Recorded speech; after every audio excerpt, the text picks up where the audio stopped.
We love vermouth. Ever since discovering vermouth on our first Camino together back in 2017, we have enjoyed just consuming and sampling and exploring this quintessential Spanish beverage. But we know that a good Spanish vermouth can be hard to find outside of Spain. So we're gonna help you capture the taste of Spain with 2 different DIY sweet vermouth recipes. And if you watch to the end, we're gonna do a taste test so you can see which one is best. It's gonna be Lainey's, but I've got high hopes for mine. We'll see. Unfortunately, you can't taste it, but you can vote for whose looks prettier. It's gonna be Lainey's.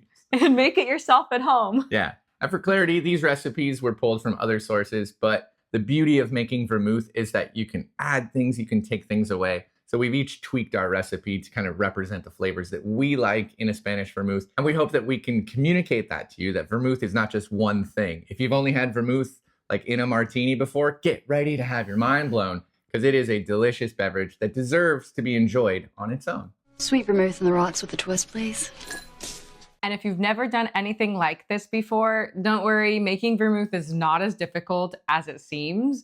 So to help us out, we're gonna be using our Crew bottles. They open from the bottom, so we're gonna make everything in the one bottle. So team yellow or team green. This is what prompted us to even do this video, is we're like, oh, the bottom opens, you can put whatever you want in there. So if you wanna get a Crew bottle, we put a link in the description. We actually really do love these things. They're safe, they're easy. They're fun to make you like experiment with some home brews. It doesn't have to be alcohol. It can be syrups. It can be teas. It can be whatever you want. Easy to clean. We have a lot of vermouth to make, and we have to use all these ingredients and like show you how to do it. And it's really fun. I'm Shawn. And I'm Lainey. And this is Days We Spend Making Alcohol Together.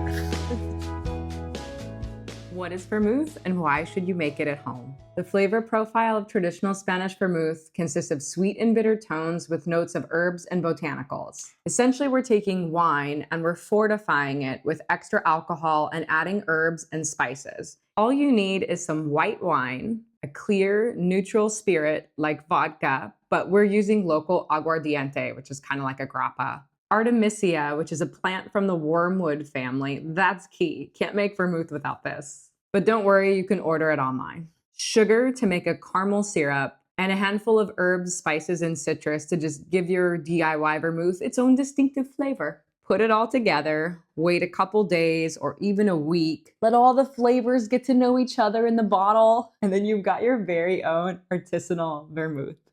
So now it's time to make the caramel, or caramel if you're from California like me. What sets sweet red vermouth apart from other vermouths is that it's made with a white wine, but the caramel adds color and depth of flavor. To make that, we gotta go to the stovetop and cook some sugar. So let's go. So we're gonna use about 2 cups of sugar because we're doing a double batch here. Big cup. Yeah, that was a big cup. We'll make this one smaller. Kind of holding the bag weird. You get the burner on like a medium-low heat, but our stove is kind of old, so I'm actually gonna turn it up a little bit to like shock it on, and then I'll turn it back down. We need a spatula because we're making a dry caramel. We're just gonna kind of constantly stir this. So this was attempt number 1. It's a rock hard. You made like rock hard candy. Making caramel is really hard. We kind of take back that making vermouth is easy. Well, the vermouth is easy, the caramel is hard. We are finally seeing some changes, and I hope this isn't accidentally crystallizing, that it's actually melting. We should have known how hard it is from the Great British Baking Show. Caramel week is always a tough one for everyone. Don't crystallize, don't crystallize. We're doing this wrong. We should have had our heat a little higher and added the sugar gradually a little at a time. So I've already committed to the amount of sugar, but now that I've increased the heat, I'm just trying to keep it away from like the cooler sides of the pan and letting this sugar melt. Unfortunately, it's kind of caramelizing before it melts, but doing the best I can. This is going in vermouth. It's not going into like a dessert. So we will see what happens on batch number 2. The main tip is don't make it all at once. It looks like applesauce. I've made caramel. Okay, I'm gonna pull that off because I know the pot is hot. I don't want to burn the sugar. So I'm gonna pull this off and let it cool for a hot second, literally. But we're gonna add a little bit of orujo to keep it liquid. Some recipes say to add brandy, but we're gonna do our neutral grain spirit, which in our case, we chose orujo. Whole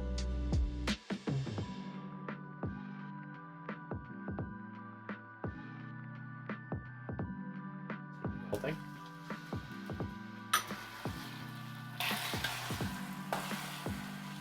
Oh.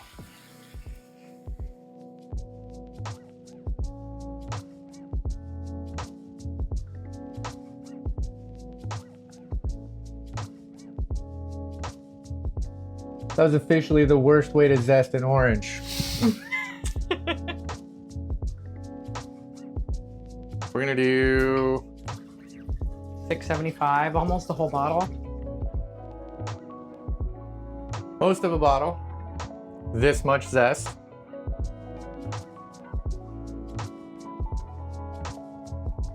Cloves.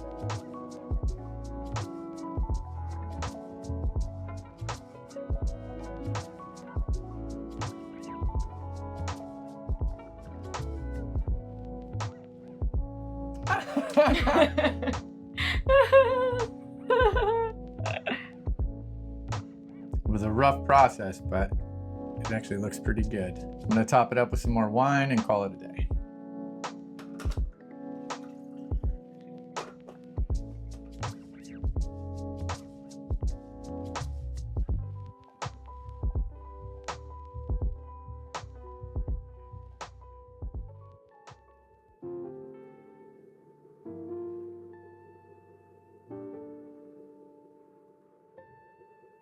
My turn to build mine with this weird caramel we made. So let's start with the orujo, rosemary, veil, 2 pieces of star anise, 5 black peppercorn kernels, about a 1/4 teaspoon of lavender. Forgot to put this in my other shot, but it's about a 1/4 teaspoon of licorice root, cinnamon stick, bay leaf, chamomile tea bags. I have 7 pods of cardamom, and I'm just gonna give them a quick little crack so that they are released. I really love making different foods, different dishes, and so I am a big nerd about my flavors. This is the artemisia here. It just came from a big bag that I got from the health food store here. It's like kind of like a tea, or you can get it online. And now I have the zest of an orange and a 1/2 a lemon. Oh no, caramel. Oh no. Oh, that's coming off great. That's gonna work really beautifully. I could touch it. More? Yeah, I want more because this is, you know, the sweetness of it and the color. Shawn's just like screaming. This was the worst part. If we get better at making caramel, I think Actually, you're in a good spot with the way that you can get yours out. wine. Pretty sure I'm trying to put the whole bottle in if it fits. Essentially, we just picked a white wine, something that was not aged. Mine almost fit the whole bottle. I put a lot more ingredients in there than Shawn. I think there's just like a chunky brick of caramel in here. If you have better methods, please tell us in the comments. And that is the hardest way to make vermouth. The bottle was easy. The caramel was the hardest thing. If you make this without caramel, it takes 10 minutes. If you make it with caramel, it can take you hours. So maybe you can buy some caramel, or if you make it without caramel, you're making a dry vermouth, which is also really tasty. So now we are going to put these in the fridge for a couple days, a week, taste them as we go, and then we'll strain them and drink.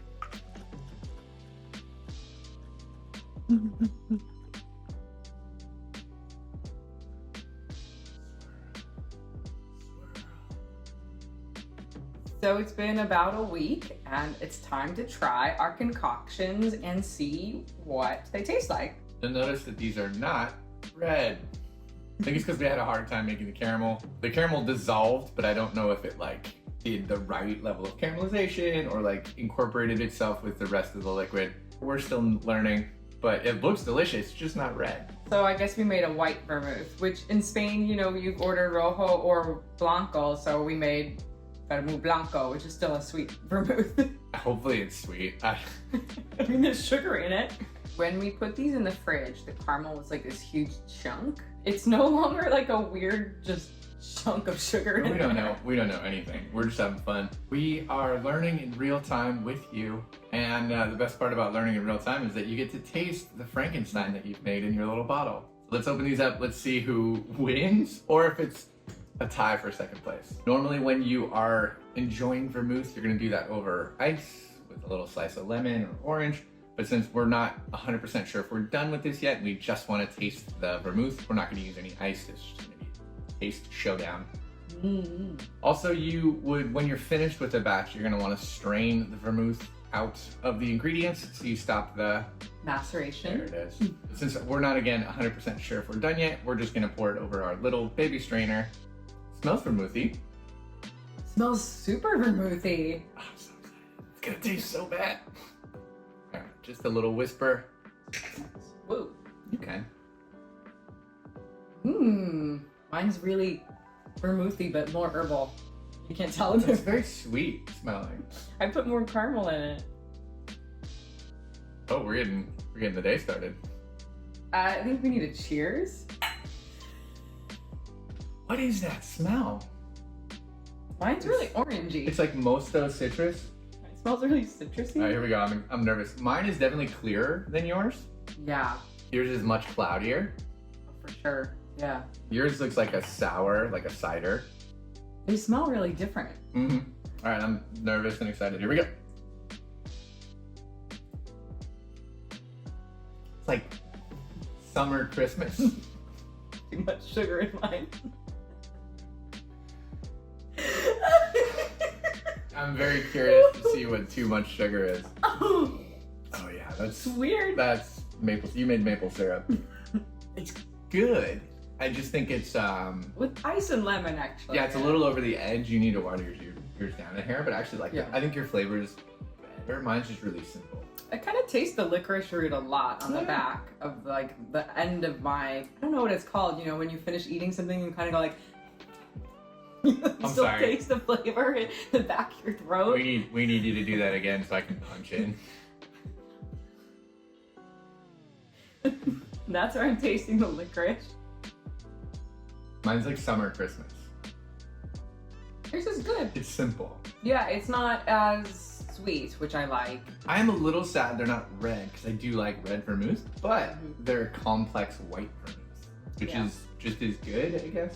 Yeah, I guess now that I know that this recipe kind of makes white vermouth, I could add some of my other favorite flavors from other white vermouths. Like there's one that has balsamic in it that we like, or maybe like a bell pepper, so a little more vegetal tones to it. So if you guys want us to make more videos like this and get better at it, we will happily make some more vermouth. If you guys want to put your suggestions in the comments. Also, who do you think did a better job?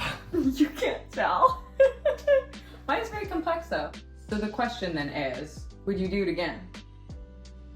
It tastes awesome. I would. It was really fun, and I think if I made the caramel ahead of time and then just had like a jar of caramel like chunks, then this process would be so fast. No, I disagree. I think making the caramel day of is actually perfect. I would make the vermouth first. I'd have everything in the bottle like sitting there ready to go, and then I would make the caramel the right way, and then like caramel's ready, boom.